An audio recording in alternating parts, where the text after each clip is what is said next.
get started. Welcome, thank you for attending today's Lunch and Learn on the Portland Revaluation Project. My name's Chris Huff, I'm the City Tax Assessor. Although in a revaluation year, that title is known to change to public enemy number one. Today's presentation, we're going to focus pretty much solely on the commercial reassessment.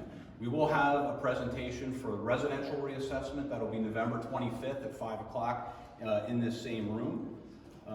This is a lunch and learn. We have some box lunches in the back. Please help yourself. There's water. Off to the side, we have some handouts for you, some brochures and other information, so please help yourself. I've got to remind everybody to please set your cell phones to stun, put them on quiet. We have a very informative presentation for you today. Before we get started though, I'd like to recognize some of the people that kind of helped pull this together. I want to thank obviously the Portland Public Library for use of the Rhines Auditorium today. A couple sponsors that helped us with marketing and communications. We'd like to thank Marita. We'd like to thank the Portland Regional Chamber of Commerce and Portland Downtown. A lot of great staff with those organizations that kind of helped us with different facets of this. We have some city staff that are here today. I want to recognize some folks from my office. We have Joe Montefusco in the back, who's one of the appraisers in the assessor's office. Also Brad Saucier, who is our office clerk. If you've ever called our office, I'm sure you've talked to both of these individuals. And I'd like to recognize Mr. Gint Gruby. Gint's a 38-year employee with Tyler Technology, CLT Appraisal Services. Tyler is conducting this the revaluation for us. Gint's a senior project supervisor. He holds certified assessor certifications in Maine, Connecticut, and New Jersey, and he is the overall project supervisor for this revaluation project. Our main presenter today is going to be John Valente. John has 39 years of real estate consulting experience, including conducting and managing revals in over 100 municipalities in New York, Vermont, Massachusetts, Maine, New Jersey, Pennsylvania, Delaware, Rhode Island, and Connecticut. Next time, maybe the list of states you have be shorter. John was formerly an assessor in Southampton, New York. That's a city that has 52,000 parcels and a tax roll of $61 billion. John has given state and federal court expert witness testimony in the appraisal of complex commercial properties such as marinas, landfills, gravel pits, sport facilities, nursing care facilities, cell towers, regional malls, every facet of commercial revaluation. In addition to John's appraisal work, he also works as a leasing agent throughout southern New England for Colfest out of Springfield, Massachusetts. John loves to blend technology, GIS, imagery, data mining, and statistics into revaluations, but John's real passion is teaching and doing presentations. John is a regional, national, and international lecturer for the IAAO, the CAAO, NRAAO, YRSA, and FutureView. John's currently working on commercial revaluations in Rye, New York, as well as ours here in Portland, and he currently also functions as a revaluation monitor for Burlington, Vermont. And without further ado, I'm going to turn it over to John. Thanks, Chris, and welcome, and thank you for giving me this honor of speaking before you today. I thought since we're talking about assessments and taxation, I thought we'd start talking about death at the beginning. And I was thinking that when we go to heaven and are judged at some point about our life's deeds, that wouldn't it be great if we were judged by somebody who really understands our profession, as opposed to someone who really doesn't understand our profession. So I was thinking about a St. Peter who would judge us if we were property owners or tax assessors, if you had a doctor, St. Peter to judge doctors, and so on.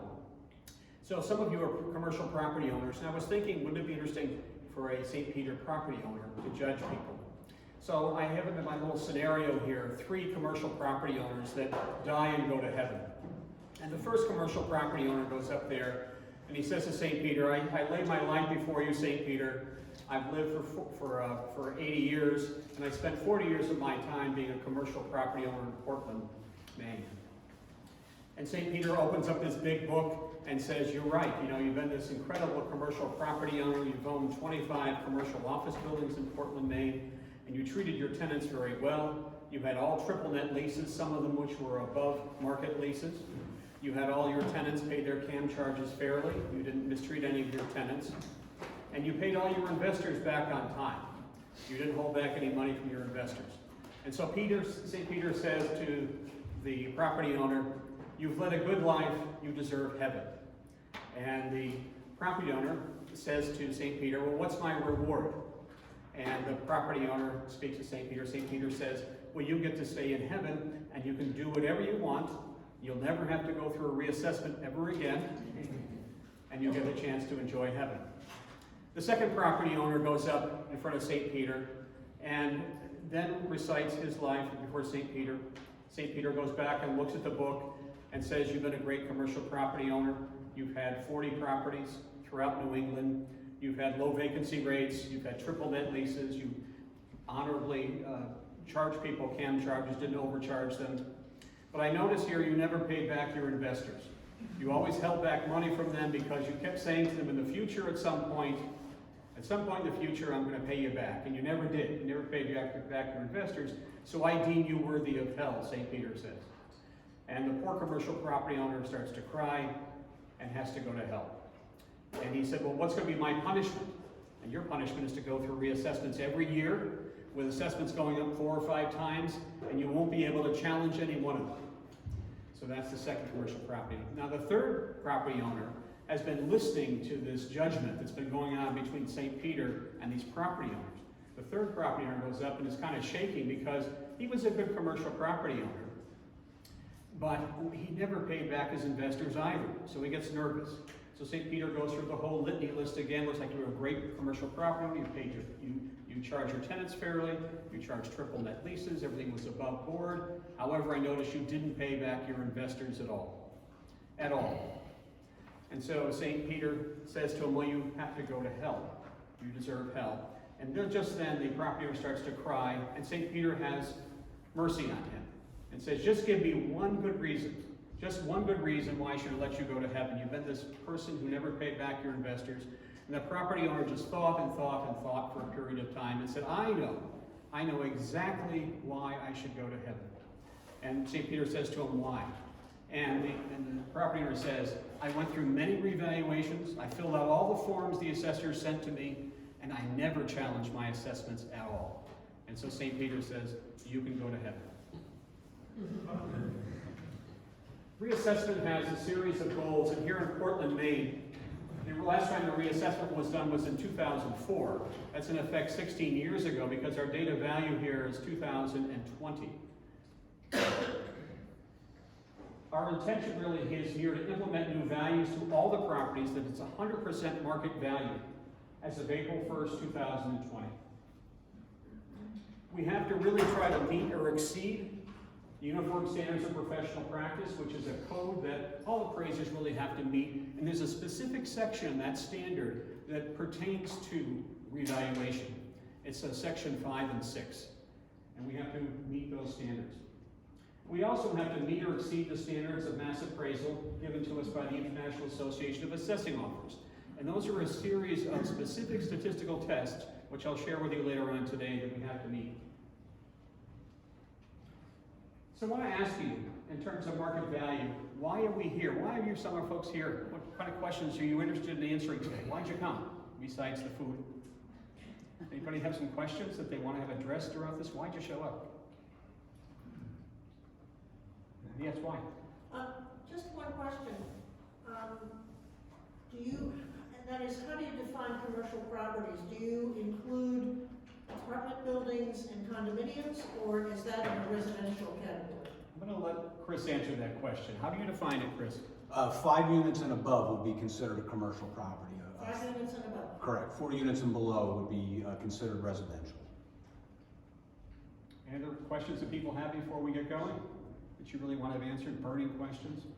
Did you all come here to look for a reduction in your assessments before they go out? We're going to talk about 100% market value. That's the goal. The plan is that when we develop these valuation models, we kind of create algorithms and ways of coming up with value here in Portland. They have to be reliable, which means that Chris has to rely upon those values and those methodologies until the next reassessment. It has to be able to be used over and over and over again in a reliable way. So if he changes a property from an office to a retail building, it has to really change its value. It has to be reliable. It also has to be accurate. So the calculations have to be correct, and we have to calculate the rate per square foot appropriately. When we did the reassessment here, we checked all the sketches to make sure the square footages were correct on all the properties through something called sketch verification. It's done something using ortho photos or images from the sky, and it matches it up with the sketches that are here in the property record cards in Portland. It also has to be valid. Valid means you're really measuring what you intend to measure, that you value the property properly with appropriate tests and measurements. So for instance, if you took the average assessment increase, or if you took the average value per square foot of office buildings, and you use that measure to predict values of others, it would be fairly incorrect because averages are kind of stretched numbers. What we do is we use a median, which is the midpoint number, which is not so stretched. It's a good way for us to do statistics. So I'd rather use that method if I'm trying to judge the validity of my work. Equitable. All of your assessments need to be equitable among each other. So the offices all have to be treated the same way. If a property is renting for $6 a square foot versus a property at $10 a square foot, there should be a difference of value. But if they're both renting for $6 a square foot, there should be an appropriate equity between those properties. Many of you probably have some fears that you're thinking about. During a reassessment, you probably think you're going to be paying more taxes. Most people come to us as revaluation folks during the hearings and they first say to us, I'm going to pay more taxes because what I'm doing is I'm taking my new assessment notice of $1 million and I'm multiplying it times the current assessment rate. And when I do that, I'm going to be paying 50% more taxes. How can you do that to me? That's not true necessarily. It doesn't mean you're always going to be paying more taxes during a reassessment. Some of you believe certainly that the government will spend more money. Sometimes municipalities after revaluation will go out to bond and maybe spend more money because they've got a larger tax base. But in general, that's not what the intention of a revaluation is at all. Some people might be afraid of losing tenants. Many of you have triple net leases where your tenants will wind up having to pay a pro rata share of your commercial taxes. They pay it along with their rent on a monthly basis, or they pay it annually in terms of a reconciliation. So people are afraid they're going to start losing tenants if the taxes go up on that property. Some people are also afraid that you may have to sell a property because the assessment went up. The process is revenue neutral. So if your assessments go up, and in all likelihood the assessments are going to go up here in Portland, it was last done in 2004. The economic conditions of the country and of Maine and of Portland in particular have changed in the past 16 years. The tax rate is supposed to go down. It's revenue neutral.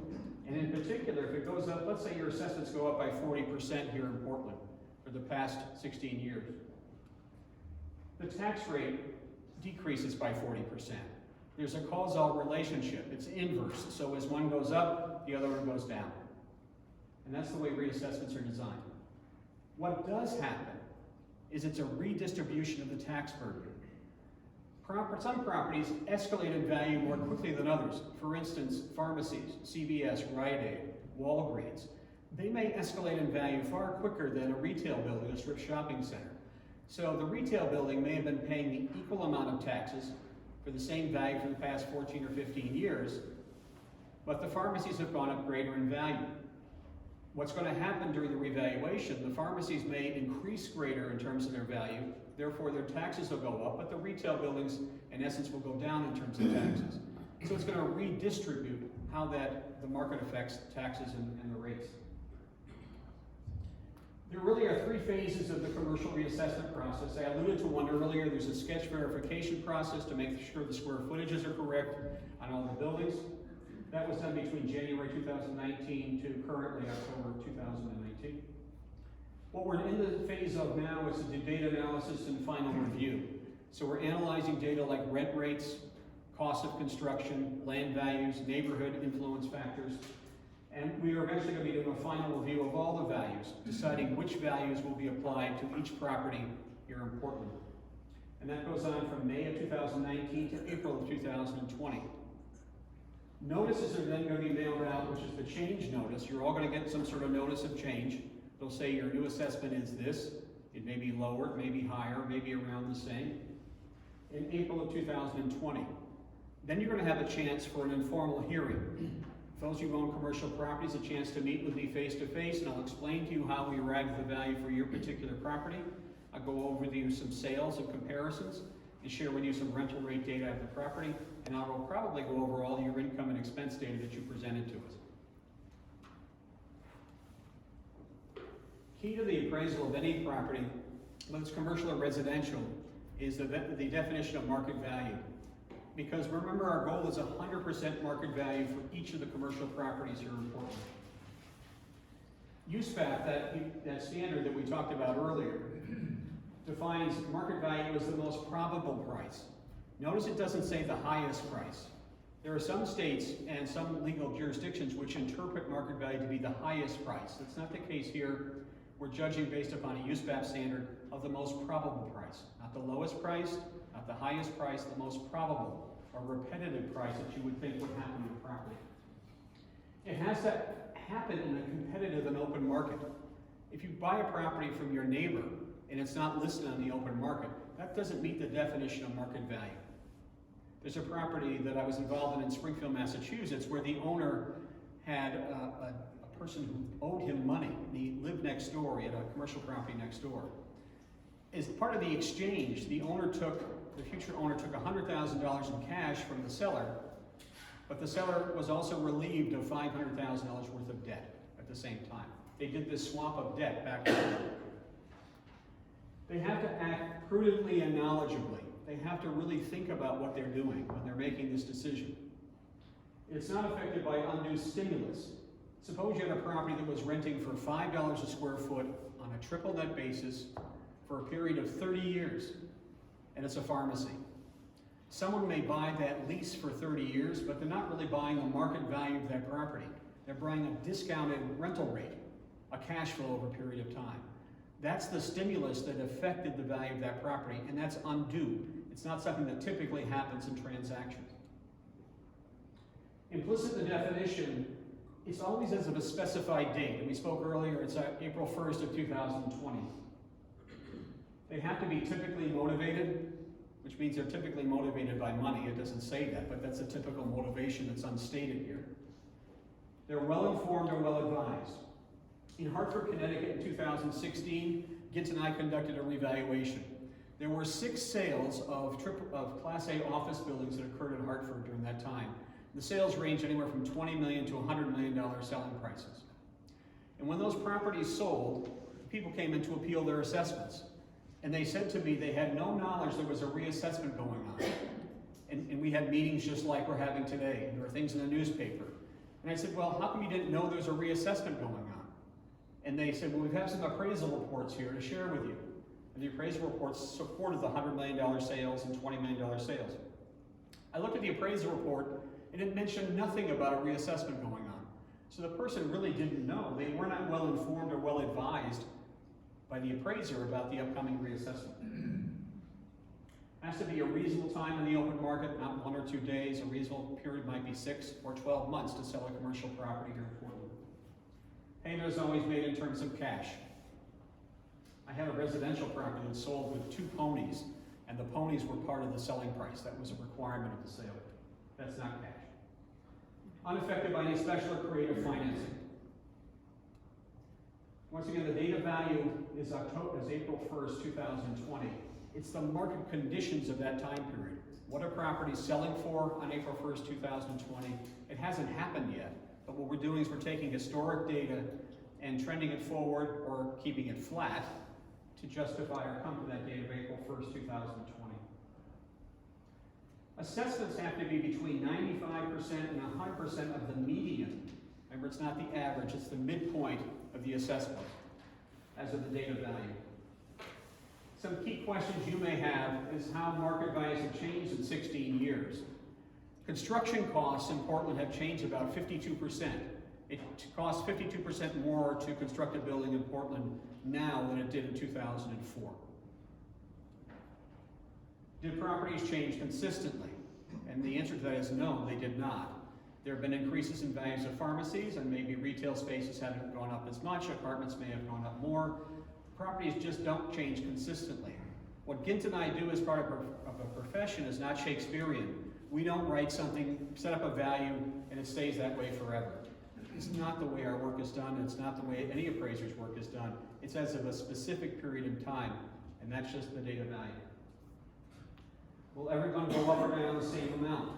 Probably not. And I'll share with you some graphs that will demonstrate that to you in a few minutes. How will this affect me?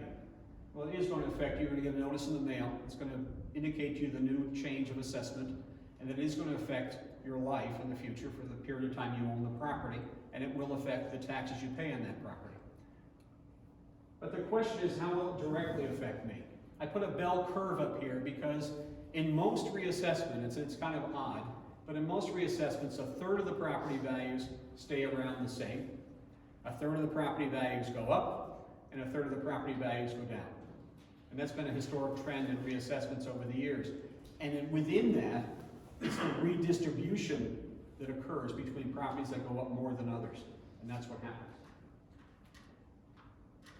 There are three approaches to value. Those of you who read appraisal reports, or those of you who are attorneys who read appraisal reports, or those who were bankers who like to write loans, there are three approaches to value that appraisers consider, and we do the same thing in revaluation or reassessment. There's a cost approach, there's a sales comparison approach, and there's an income approach. We're going to start off with discussing the cost approach. It's an additive approach where you take a series of three broken down things and add them together. You've got the replacement cost of the building. How much does it cost to replace that specific building on April 1st, 2020? Let's say it's a 10,000 square foot office building. How much does it cost to replace that building? Then there's depreciation because the building is now older than it was in 2004. So the market value goes down by a percentage because you would pay more for a brand new building than you would for a building that's 10 or 15 years old. So you take out depreciation, you subtract it, then you have to add the land value, the contributory value of the land which the building sits on. And that comes up with the market value. This approach is not used by developers. It's not typically used by investors. It's really used as a check approach that appraisers use to check its value. It works really well with brand new construction. It does not work well with older buildings because there's a question always about how much depreciation is there and what is that land value really worth as it contributes to the total market value. We use a cost manual called Marshall Swift. Marshall Swift is a well-known cost service, and most assessment jurisdictions use this service. It's a national service that generates cost per square foot, and builders use this method too. They look at the construction cost per square foot for various types of buildings. And I've just isolated this little section of this manual for you. I've summarized and typed this up. The manual is really elaborate. It's like 1,000 pages long. So if you look at apartment buildings, for instance, they're high-rise apartment buildings, and if you look at their quality of construction, let's say it's a B average building, which might be a concrete constructed building. You look at Marshall Swift Section 11 that was generated in November 2018. The base rate is $126 a square foot. There's a multiplier that's applied to bring it up to present to April 2020. And there's a local multiplier to adjust it to Maine, which is 0.99. So the composite final rate is $131 a square foot for high-rise apartments. What this cost service does not include, which is significant, are extraordinary costs for things like approvals. To construct an apartment building, you have to go through planning and zoning. It does not include extraordinary legal expenses. And most importantly, it does not include entrepreneurial profit. All of you who invest in properties, you probably are building these things to get a return on profit for what you invested. You don't just build them to equal the cost approach. You don't do that. You're going to want to get some sort of return. And that's entrepreneurial profit. I have a question. Yeah, go ahead. The current multiplier, is that national? And how are the multipliers derived? Where do they come from? A multiplier is actually Portland, Maine's multiplier. So what this National Cost Service does is they have access to construction companies who build all over the country. They have access to people here in Portland, Maine, and they look at building permit information. And they find out what the rates are per square foot to construct certain types of buildings. So they know the exact multiplier for Portland, Maine, which reflects the cost of materials, cost of construction for Portland. It says exactly, Portland, Maine, this is the multiplier. And the current multiplier is a multiplier of time. So if it was based upon 2018 cost of construction, because the manual was created then, it updates it based upon current cost multipliers. You'll see different dates here. Some you'll see in 2017, some in 18, and different months. That's when they gather the data and then make adjustments to bring it up to current multipliers. So there are Marshall Swift costs. I wanted to share this with you. This is an example of differences of cost of construction for different types of buildings. This is just an illustration. So if you look at Marshall Swift in 2017, you adjust it upwards to 2019 for office construction. A Class A office building is $233 a square foot for a regular standard office building. A medical office building, which from the exterior looks very similar to an office building. Typically, you can't really tell when you look at the outside. You may be able to look at the pylon sign outside and it says Dr. So-and-so, Dr. So-and-so, Dr. So-and-so, so you know it's a medical building.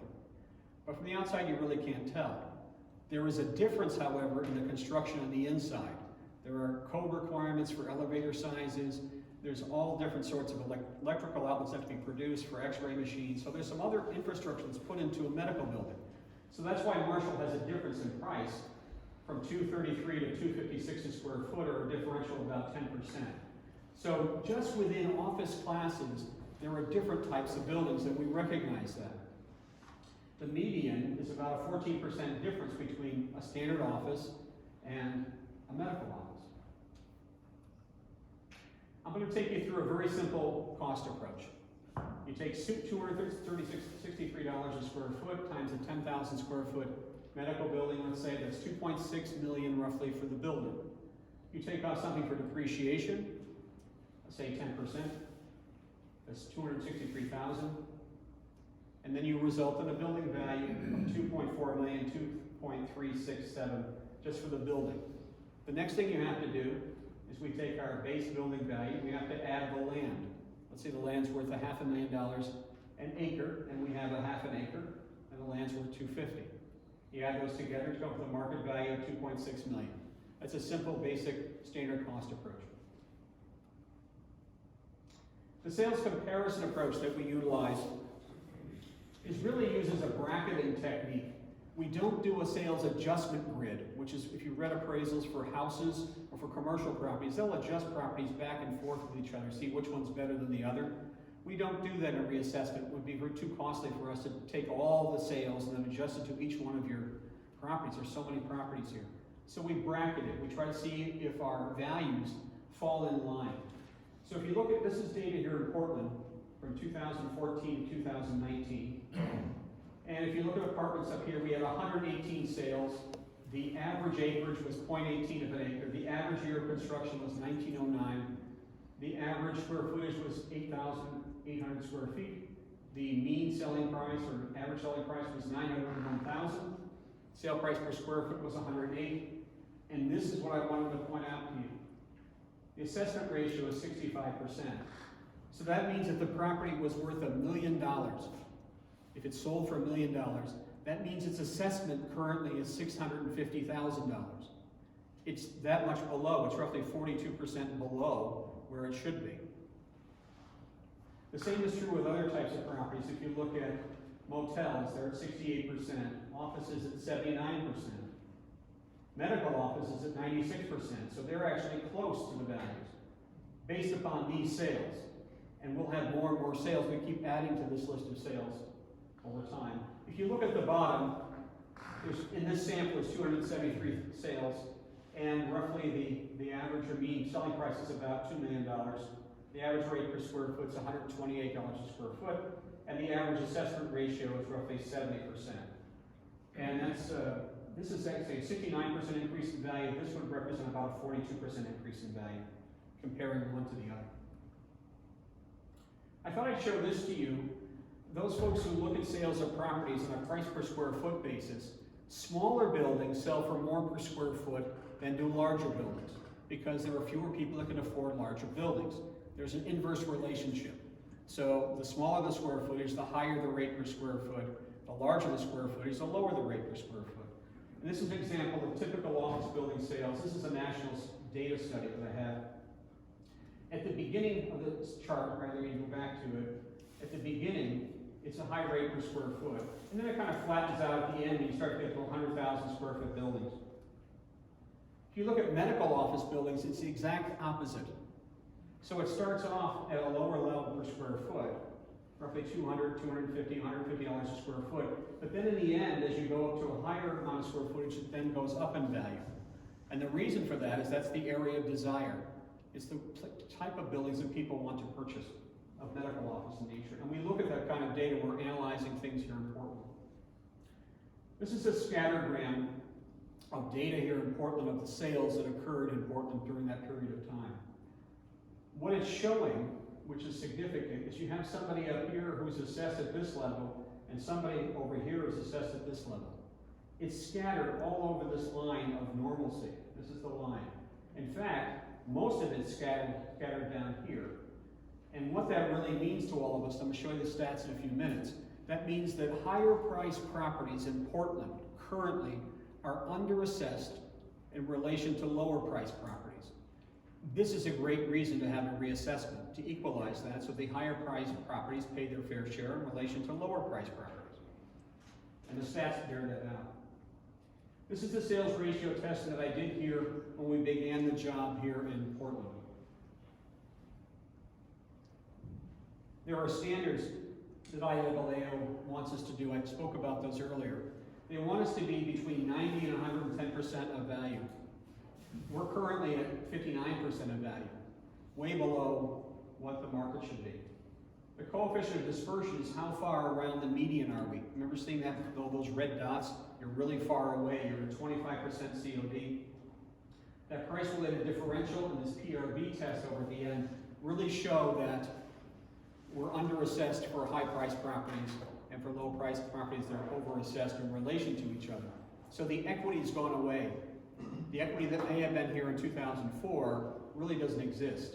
So on all of these four tests, based upon Revaluation standards, the city currently is failing, and that's why we're doing a reassessment.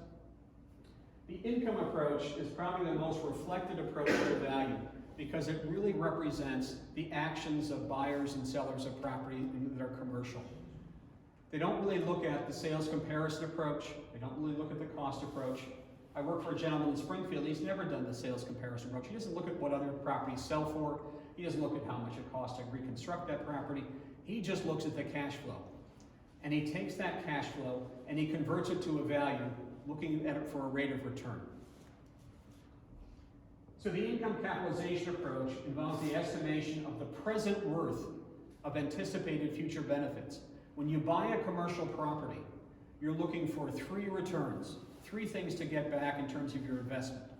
You're looking for a benefit of using somebody else's money, you use a mortgage. You're looking for a benefit of receiving cash every month, or a cash-on-cash return rate. You want to make sure you get your rent paid.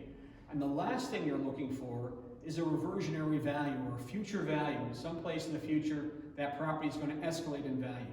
And what you do when you buy a property, you're buying a commercial property, is you're going to look at all those three issues, and you're going to come up with a present value. In other words, how much you'd be willing to pay today for the money you receive in the future, the benefit of the mortgage, and the money that you receive every month. What is that worth to you? And the way you do that is you capitalize it based upon a specific number. I knew a baker in Danbury, Connecticut in the 80s who owned a bakery, and this is during the 40s and 50s. People couldn't afford to buy baked goods, and he would let them buy the baked goods for free. And he would keep a list of all the debts that they had owed to him. And eventually these people owned some apartment buildings. And he got some of the apartment buildings based upon the debt that was owed for the bread. And he used to say to me, it's very simple to come up with values for these properties, to figure out how much they're worth, John. I said, how do you do it? He says, for a 4-family, you take it and multiply the gross income times 4. For a 5-family, it's times 5. For a 6-family, it's 6. For a 7-family, it's 7. And 8, and so on. He went all the way up the ladder. And that's the way he bought and sold properties in Danbury, Connecticut. He eventually amassed 300 commercial properties in Danbury, starting out as a baker, using that technique of multipliers. We don't really use multipliers anymore. We use a capitalization rate, which we're going to talk about here in a second. What we do is we take the net income of the property, not the net income of the business. This has nothing to do with how much food they sell and how much their return is on their liquor sales. If they're a restaurant, it has to do with what the property would rent for, less the expenses. So let's say you're renting a property for $25 a square foot, and you receive $250,000 a year worth of net income. You take that net income, and remember in your head, you're thinking about the future. You're going to capitalize that. Let's say we divide it by a 10% return. You want to get 10% return on your money for both the mortgage, the cash on cash, and the future reversion. Divide it by 10. Therefore, in your mind, you'd be willing to pay $2.5 million for that property value, that commercial building. Has anybody ever seen this form? Anybody here fill these out? I see one person shaking a few people. Good. I'm very proud of you. And you even came to the meeting. Now, you're really scheduled to go to heaven, those guys who fill this form out. This is a detailed form to fill out. I'm going to give you some thoughts here. If you haven't filled the form out, I encourage you to do so, because it's going to really help for me to estimate a proper value for your property. If I don't have this data, I'm going to guess based upon other properties. Yes? So if the form is filled out, you'll do the valuation based on actual leases as opposed to some kind of average? It's based upon the actual data, the income that you received. Yeah, so if you're receiving $25 a square foot times 10,000 feet, you're going to put $250,000 over here for actual gross income. And if you don't have the information on the actual leases, will you use some kind of median or median? If I don't, that's what I'll wind up doing, yeah.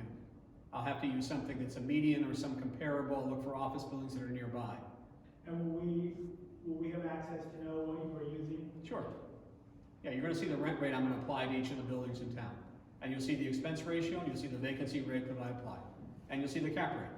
You'll be able to gladly see that. I'll share that with you. But I would prefer if you send me the data, because I can more accurately value property. I know some people don't want to submit it, as they say, well, it's not the government's business, why should they know about that? You know, and then they say, well, I'll just take an appeal anyway. Some people have this sort of mindset. I will tell you that in all honesty, giving us the data will be far better than going through the process of appealing and then subpoenaing the data and doing all of that stuff. So I encourage you to do it. If you haven't done it, you can still do it. And there's an email address that I have back there on my card. You can send it to me. You can also send me your appraisals if you wish. You can send me copies of your leases, your tax returns if you want to do that. All that stuff's confidential within the city of Portland. So I set that email address up just for the city residents of Portland to receive data from. There are a couple of mistakes that frequently people do on these forms. And if you, instead of having somebody else fill these forms out for you, some people have their bookkeeper fill it out, or their accountant fill it out, or sometimes their attorney fill it out. They don't do the form themselves. They typically make mistakes. So those of your own commercial property, if you have somebody do it, check it out before you submit it. The two mistakes that people typically make on this form, there's a section up here that says owner-occupied area. What that means, if you have a section of the building, let's say 5,000 square feet of a 50,000 square foot building, put down that you rent to yourself at 5,000 square feet, or you don't rent, you don't pay rent at all. Let us know that. Because if I don't know that, I'm going to assume that the rent that's here represents the rent of the entire building. And let's say you rent to yourself for $40 a square foot because that's a business thing that your accountant recommended. But the market's at $25 a square foot. And if I don't know it's owner-occupied space, I'm going to think that that's the entire rent for the property. The other mistake that people make, by letting sometimes their accountants do it, there's a line here that says other miscellaneous income. And what people will often put in there is they'll put the income from the business. Do not do that. I don't care about the income from your business, and that's not appropriate for what we're doing. We do something called an income and expense analysis, where I take all of this data that's been gathered of all these property submissions of forms, and I find out what is the average gross income per square foot. So for mixed-use residential commercial properties of the data we've received, the minimum is about $6 a square foot, which means you can't rent anything for less than $6 a square foot here in Portland. The max is about $16 a square foot for mixed-use properties, and the average is about $10 a square foot, with an expense ratio of about 26%. So I'm looking at that data submitted on the form for all the properties, keying it, analyzing it, and my average net income after vacancy and expenses is about $7 or $8 a square foot. That's for mixed use. But if you come down to something like nursing homes, it's completely different. You know, it's $190 a square foot. for the average rent rate per square foot. Or if you look at restaurants, it's $54 a square foot. This would include some fast food information. So they're roughly at $34 a square foot at the end. Here's some rent rates here that I've sort of cast into this grid for you. If you look at gas stations, they're $223 a square foot, fast food around $131, motels around $78, and bowling alleys at $42, retail condos at $26, occupancy goes down and down, high-rise apartments about $11 a square foot.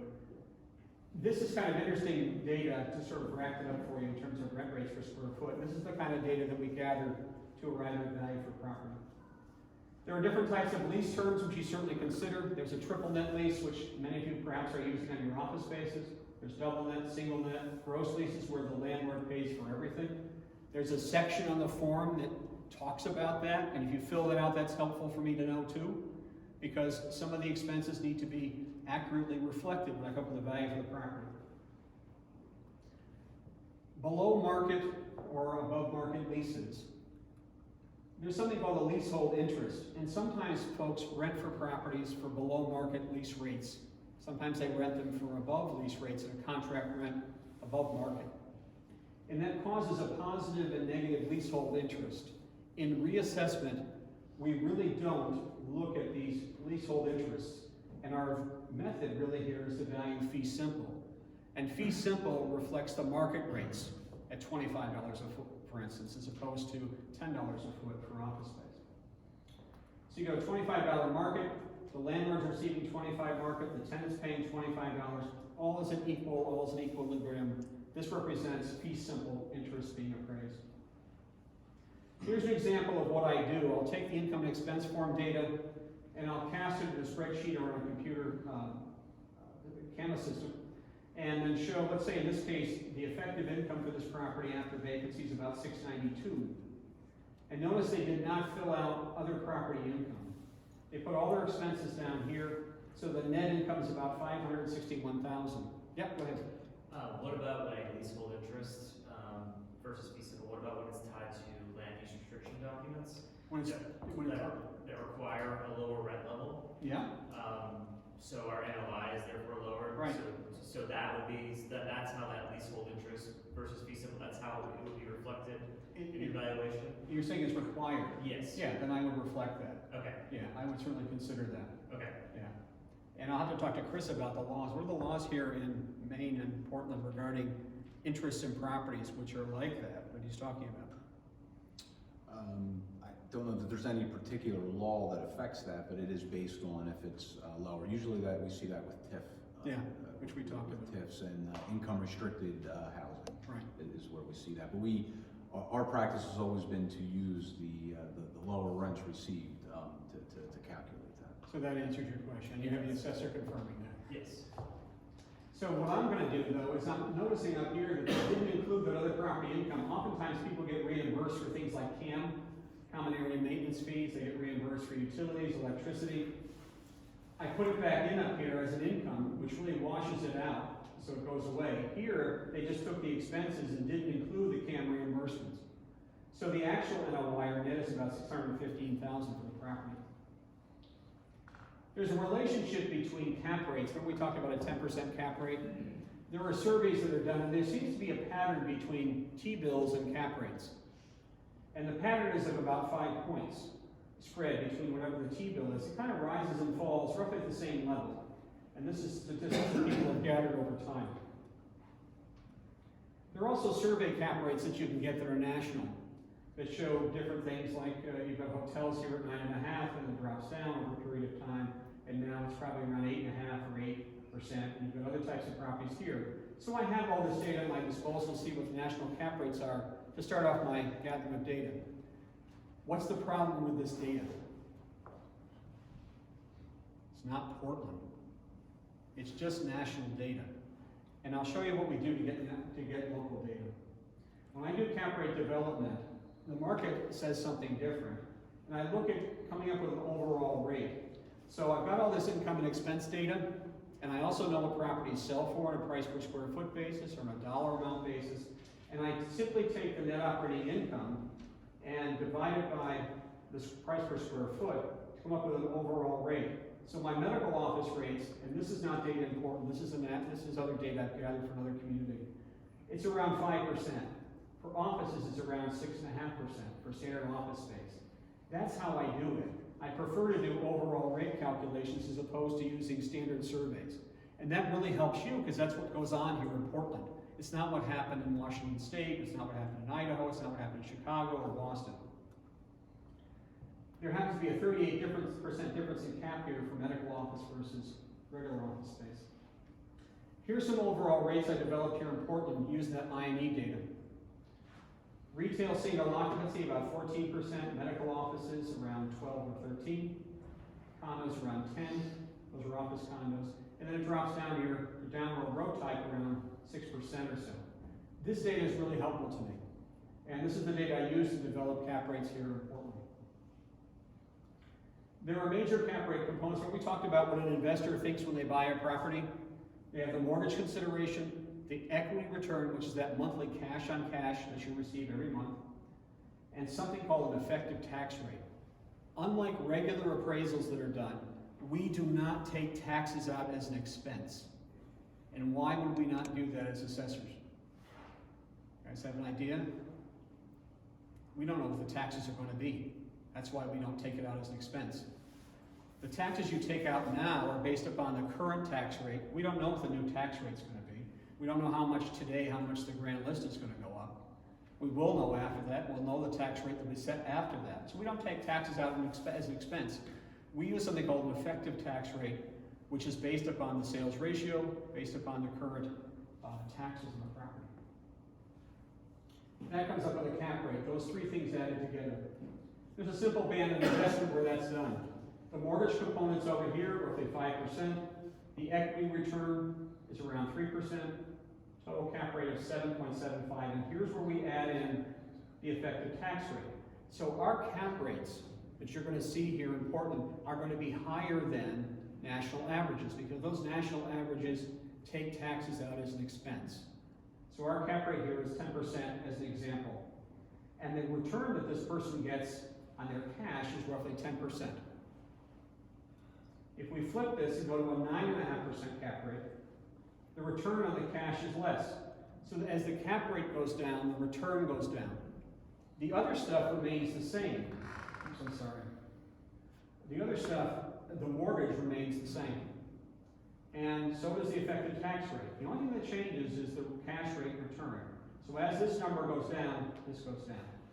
What you don't want to do is to have negative equity dividend rates or cash on cash rates that go down. I've seen those kinds of transactions. In Hartford, we had multifamily properties transacting at negative equity dividend rates. That means they could care less about how much money they received every month. But what were they banking on then? The future. They're banking on, oh, this is going to resell at this high rate. I'll be able to pay my investors off then. I'm not going to get the cash today. That's okay. So we capitalize the value. Remember, that's what we're doing, just like we saw in the example earlier, to come up with that $2.5 million value. So what does all this mean to you? How does this help you by showing up here today? I hope it's been helpful. It's going to prepare you for the upcoming notice. When you get the notice in the mail, it's going to say the city assessor's address in the top left-hand corner. It's going to have your name or your corporation name in there. What should you do before you open the notice? Sit down. Some people say to me they usually grab a drink before they open the notice. I hope this helps you understand the reassessment process itself. And then I hope you understand now some appraisal methods that we use that you may not have been aware of. And I hope this helps you prepare for the hearings. When you come and see me at the hearings, and if you tell me the reason why you're here is you think taxes are too high, what's my response going to be? Probably going to be neutral to that. Or if you look at it, you take a whole list of all the neighboring properties, and you're paying $10 a square foot for taxes. In your mind, someone else is paying $6 or $5 or $4 a square foot for taxes. That's going to be a neutral response as well. When you come into hearings to meet with me about the assessments on your properties, bring your cash flow, bring that same form with you again. Bring in all your INE statements that you have over a history period of time or your most current data. Bring your leases in with you, bring your tax returns. The more data we can share and talk about, the more equitable I can become at judging the value of your property. It'll all be confidential, and we'll speak to face about that and talk about the validity, the accuracy, and the reliability of the value estimate put in the paper. So don't go crazy when you see that new number that comes in at $1 million and say, oh, this guy's nuts. Then bring something into me and let's talk about it. Maybe you just had an appraisal for $750, or you had one for $1.1 million and you want to come in and tell me I'm too low. I've had people do that. You can certainly do that, and we'll raise the assessment. Chris will be happy. So there's a business card in the back of the room for you to pick up with my email address and my phone number. You're welcome to call me anytime. So, death and taxes. I have one more thing. Since we talked about property owners dying, I thought we'd talk about assessors dying and what would happen to them if they went to heaven, to meet with St. Peter. So you've got 3 tax assessors now going to heaven. Same sort of scenario. They go before St. Peter, who happens to be an assessor. He really understands what it means to be an assessor. And the first tax assessor comes to him and says, I've been an assessor. Please have mercy on me, St. Peter. St. Peter opens up this big book and says, I've seen, Gint, that you've had 40 years of experience in reassessment. You've treated all the property tax owners fairly. You filled out all the state reports on time and accurately. You did everything we're supposed to do as an assessor. You have a right to go to heaven. And Gint gets to go to heaven, and Gint says, well, what's my reward other than going to heaven?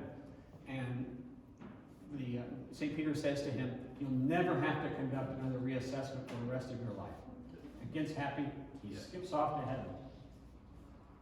The second property owner goes up there, or tax assessor, I'm sorry, goes up there, and goes before St. Peter, lays his life before him. St. Peter opens up the big book and says, you've been doing this for 35 years. You've had assessment history over time. You've taught other people. You've done a good job. You've been very fair to your taxpayers. You only had 4 or 5% turnout at your hearings. People thought you were an excellent assessor. However, you did not fill out your state forms on time, and there were all these math errors in them. I deem you to go to hell. You have to go to hell. And so they send this person to hell, and the assessor says, well, what is my punishment? Well, the punishment is you have to go through a reassessment every year and have every property owner comes in and contests their assessment. That's the second property owner, tax assessor. The third one comes in, and he's nervous because he heard the second one, because he knows he hasn't filled out his state forms correctly. He goes through the whole process again. St. Peter says to him, you're going to go to hell because you haven't filled out your state forms correctly. I don't know what to do with you. And the assessor says, no, I know why. I really know why. I should go to heaven. And St. Peter says to him, well, why should you go to heaven? You didn't fill out your forms correctly. And the assessor turns to him and says, I listened to every commercial property owner and I believed everything they wrote down on the I&E form. And I let them challenge their assessments and I treated them fairly. And they went to heaven. So there you go. Thank you very much.